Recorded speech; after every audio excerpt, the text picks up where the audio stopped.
Come to New York City, they said. It'll be fun, they said.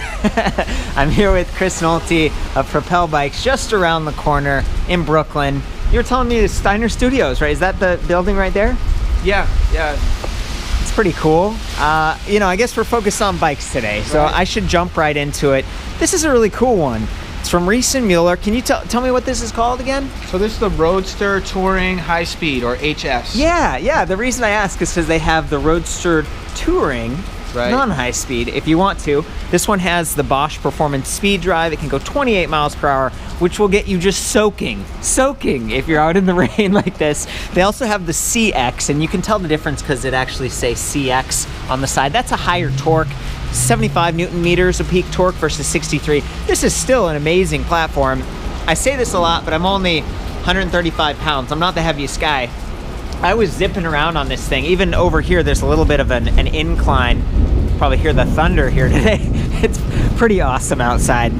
Anyway, comes in 3 different sizes. This is the middle frame size, and it only comes in this one style, traditional high step. So if you're someone who's a little bit shorter, Riese Müller does have different options, but this is just classic. You've got the diamond, and it's going to be a little bit easier to lift and carry up some stairs. There's plenty of room for bottle cage bosses on the seat tube. A lot of times they don't have room for that. Also plenty of room for the Bosch PowerPack 500. This is the larger battery pack that they've been offering since 2017. That's when we're filming this. Really cool bike. Also 3 different colors. I think there was maybe a matte black, this light blue, and oxide red. Oxide red. You've got it all. He's got it all down, man. The prices, by the way, I mentioned there were a couple versions of this bike. We're looking at the speed. I think it's 3919, right, and then 3719. So a couple $100, and you can get that higher speed with a 500 watt-hour battery pack and these larger, more efficient tires. These are Schwalbe G1. Pretty awesome. 700C, 28 inches effectively. You're getting a very efficient ride, and you do have lockout on the suspension. So I mention all that because with the higher speed, a lot of times you end up burning some of that efficiency if you're above 20 miles per hour. And yet the rest of the bike is very efficient. So it's a good, it's kind of a question mark. What do you want to optimize here? Range and power. I think it's a great candidate for speed, but I'm super happy that they gave you a suspension fork up here. It's not like the highest end thing. I think this is, what is this? Is it RST? That's it. Yeah, we were looking at a lot of their other bikes which have the SR Suntour forks. This one, it's just a spring fork. It's a little bit heavier, and you are paying more. Riese Müller is this German company that's been producing bicycles since the early 90s, and then they got into electric bikes. They have a whole line of bikes, and they're using the Bosch system, which tends to be really reliable. And in some sense, like modular, the PowerPack 400, which is available for the past several years in the United States, it still works with the same interface. In fact, the PowerPack 500 only weighs about 0.3 pounds more, and they pack 25% more battery capacity. You get a 2-year comprehensive warranty with that, and Chris has told me that in his shop, at least, you don't get many of these coming back. Like, it's a pretty reliable system. Yeah, it's very rare. It's, the motor system, we've had no failures, and the battery here and there, but I think most of it's kind of due to some abuse, but yeah. Bosch is good with the warranty anyway, so it's pretty cool to see that. Well, and as far as caring for your battery, it is wet out, but these things are designed to handle rain and stuff. You don't want to submerge it, but it's not like people need to be too worried. Right, and the way I always explain it is you got to think about it. Bosch is used to making automotive parts. They know what cars experience. They make windshield wipers, in fact. that among many other things. The motor actually on here was a power steering motor from over 100 years ago. So really, the original design started over 100 years. So that's where a lot of their experience in the e-bike came from, among other things, obviously with the power packs and stuff like that. Oh, it's good to know. It's high quality stuff. I just tell people, don't worry about riding it in the rain, but if you're spraying it off afterward, just maybe don't spray it super hard. There is a cap on the side of the battery, so you can charge this on or off, and it's rubberized. And I'm sorry that the lighting isn't great here, but just imagine that I'm peeling something back. I don't have the charger with me, but it's also pretty good. It's 1.7 pounds, pretty compact, and it's 4 amps, so it charges a little faster, which is great if you have a larger battery capacity and you're running through it. the range on this, we were talking about that the other day, depending on your weight, the terrain and everything, because the bike's more efficient, what is it, 25 to 55 mile kind of thing? Yeah, I mean, for the standard CX, I usually say somewhere between 25 to 75, but I think a lot of people with the speed motor, when you have the speed, you tend to use it. Yeah. And it's less efficient. I say somewhere between 20 to 50 miles or so. Okay, thanks for that feedback. This isn't really like a hard and fast, here's what it is. It depends. It's one of those situations. We've got ribbed, rubberized grips, Magura MT4 hydraulic disc brakes with adjustable reach. That's nice if you're someone wearing gloves and it's just crazy out like it is right now. We come back here, we've got the hydraulic disc brake calipers and the rotors, 180 millimeters front and rear, plenty of stopping power. Got the heavy adjustable length kickstand. This is one that stays up, at least in the United States. So a lot of times it wants to spring up. In this case, it'll stay down and then you have to actively kick it. I love that the wheel set here has reinforcement eyelets, nipples on those spokes, 14 gauge front and rear. The fenders, at first I thought maybe these were aluminum alloy, but they're actually plastic, full length, which is great. And then this cool integrated light here. It's like a 4 LEDs, super bright. It's been blinding me because you can't turn it off, right? When the bike is on, the lights stay on, unless you work with your shop in America. Look, the reason they do this, from my understanding, is that in Europe they have special requirements for high-speed electric bikes. In America, we're like, nah, it's not as important or whatever. Hey, look, it just went off. We must have been filming for like, we're at like 7.5 minutes or something. Right. So I guess it's the standard on here. Yeah, and there's ways to adjust that setting too, of how long it will stay on. Okay, and the lights. You were saying that with some models, the shop can actually make it so you can turn the lights off if you want. Most of them, yeah, it is capable. Yeah. I'm not saying it because it's not like the lights take a lot of energy to use. It's just some people, you might not want to have the lights on. And I mean, there is a button specifically for controlling the lights right here, so it'd be nice if you could use it. So that was cool to me. Here's a bell. Can't hear it over all the rain right now. We've got trigger shifters, 8-speed Shimano Sora, 11 to 32 cassette back here. That's 11 teeth on the inner, 32 on the larger sprocket. Up front, we have 18 tooth, and then a nice plastic, I don't know, like a chain cover almost. It doesn't actually cover the chain, but it keeps your pants from sloughing over. I have still rolled up my pants a little bit, which really helps. I sort of pinch it, and then I start rolling, or pinch and fold and then roll, and it's worked pretty well. My gosh, man, look at this. Are we gonna get out of here? This is crazy. I don't know. We need a boat, not an electric bike. What were we thinking? Electric boat review. That's right. So great light in the back. I mean, you still got your reflector, and this rack, I think it's $55. Yep. Yeah, it's an option. Yep. It's optional. 20 kilograms. That's about 44 pounds. Really cute. And if you didn't want this rack, you could add your own because it does have rack bosses. But it's narrow. It's black. It looks pretty nice. So that's sometimes you rely on the company to help you choose correctly. Quick release on the rear. And quick release up front. I need to update the specs because I didn't see the quick release in the rear. That's nice. You got quick release on both wheels for doing maintenance easily. And yeah, here's the other, there it is, SKS branding. So this is plastic. It wasn't rattling a whole lot.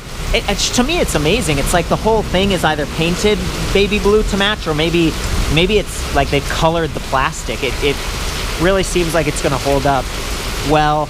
30.9 millimeters on that seat post. A lot of the other seat posts from Riese Müller are 34.9. So this one's a little bit narrower. You could get a thud buster or something if you're really looking for comfort, like I'm always talking about. Smooth things out a little bit. 300 length on that. Celly Royale saddle. What else can we talk about so we don't have to go out there? I think the cafe lock, right? This is the Avis Amparo, and it uses the same key as the battery, so you only need one key, and then this slips a piece of metal through the spoke so you can't wheel the bike around, which is kind of nice. Yeah, I think, do you have the keys? Do you want to show that real quick? Sure. So just inserts it. I'm gonna go to the other side where the lighting is better. Now look for the metal. Look at that. Isn't that cool? and that way people can't roll your bike away. And they would have to lift the bike up and run away with it, and it's 50.5 pounds. Right. That's a lot of weight to potentially run away with. The battery pack has the, we want to take it off? We should turn it off first, right?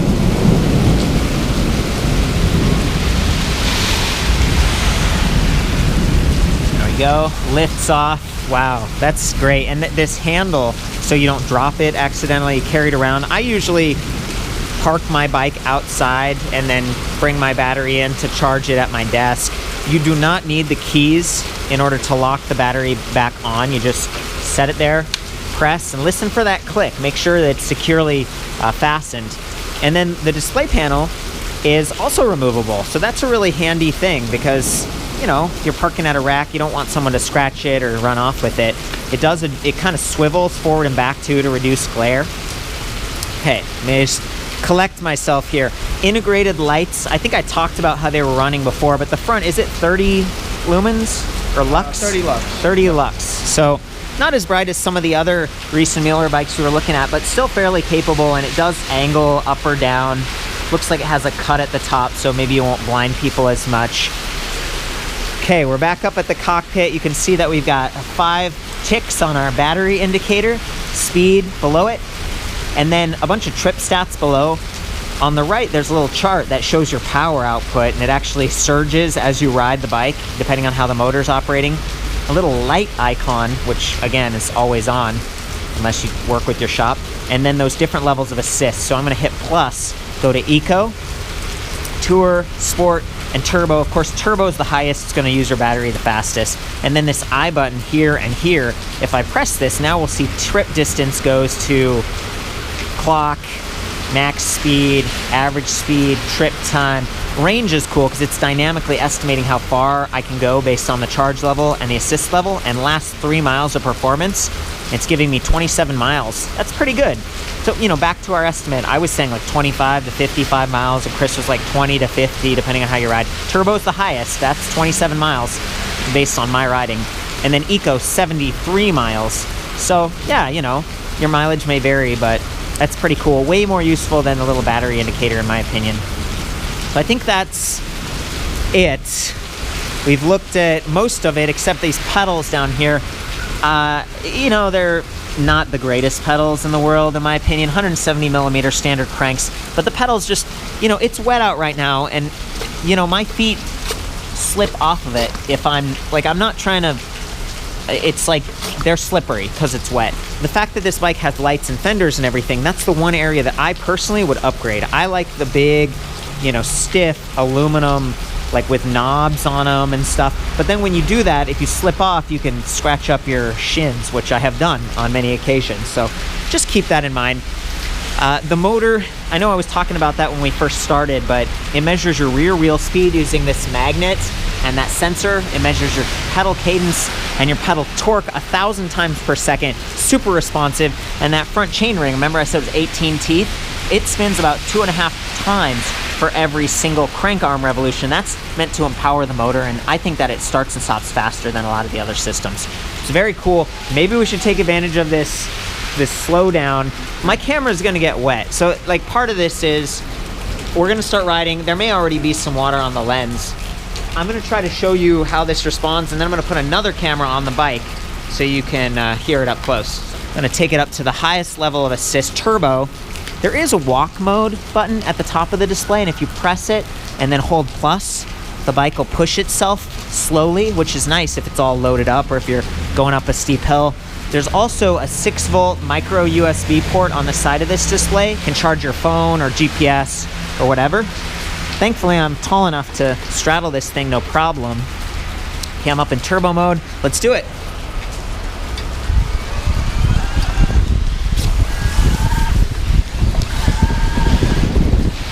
Yeah, my foot slipped on that pedal. You might have heard it a little bit. We're doing pretty well, and I'm actually staying pretty clean, all things considered, just because of those fenders.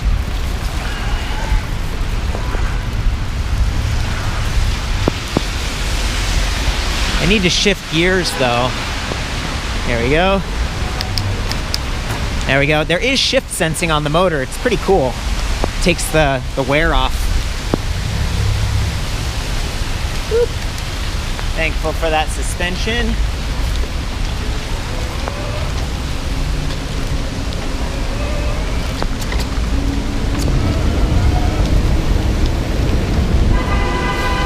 Getting a little bit wet out here. Some water.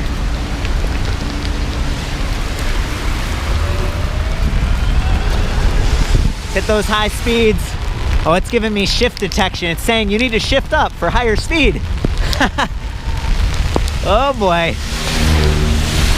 A little crazy out here. There we go. Ooh, got a little bit of water in my shoe there.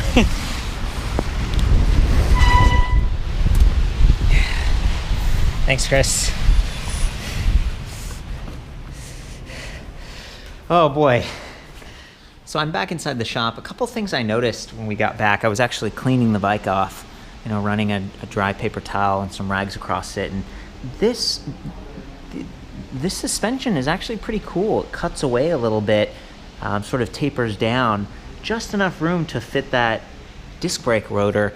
And then it got me thinking, the frame on this, it doesn't use as much internal routing, and maybe that's to make it easier to adjust and bleed the brakes. But also, you know, if you look at that down tube, it's just a standard round down tube.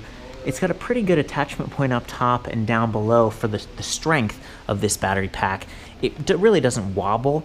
There's a teeny bit of flex if you pull on it, but it's mounted better than some of the cheaper bikes, but it's not as clean as some of the other Riese Müller bikes. This is the one Chris was riding, and you can see that this down tube is flattened out, so there's a little bit more width, and the battery blends in with it a little bit better. And then on these ones over here, you can see they've actually got a cup at the bottom that kind of blends it in with the frame, whereas this one's just out in the open a little bit more, and especially with this color, maybe not so much on the matte black, but on this color, the drive components stand out a little bit more.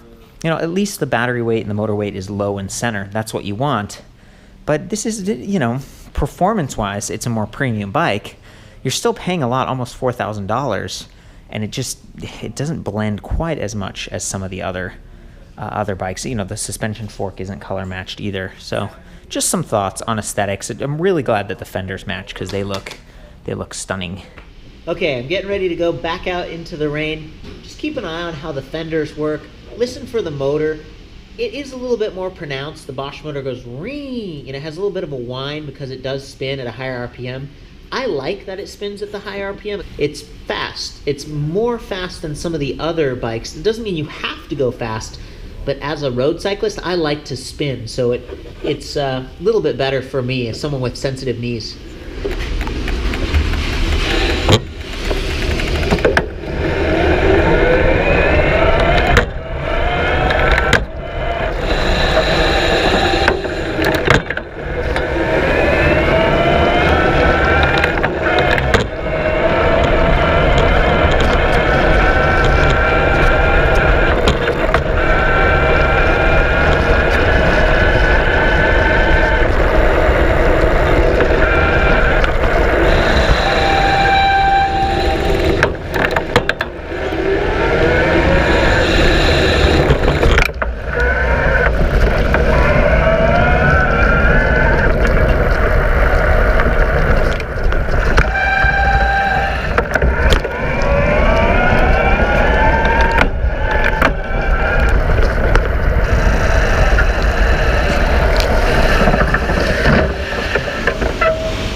This time you should be able to see the suspension working and get another, just an example of how the fender is going to sound going over some bumps.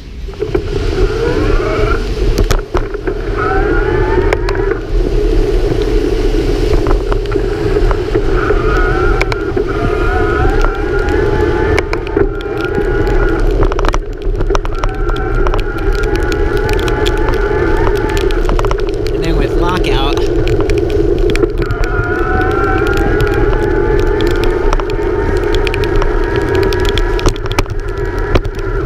23 miles per hour there.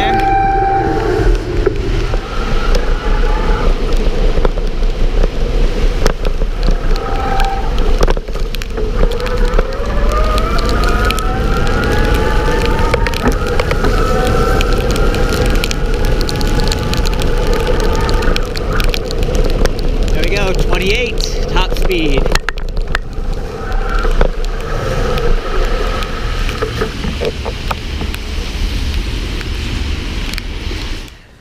Well, we made it. Thank you so much for your help with the door and keeping me alive out there. I got to bring a waterproof jacket next time I'm in New York. So that's the Riese Müller Roadster Touring HS. For the full written review, I'll see you back at ElectricBikeReview.com. Thank you again so much, Chris, for your help. Of course, stay safe, especially when it's super wet out.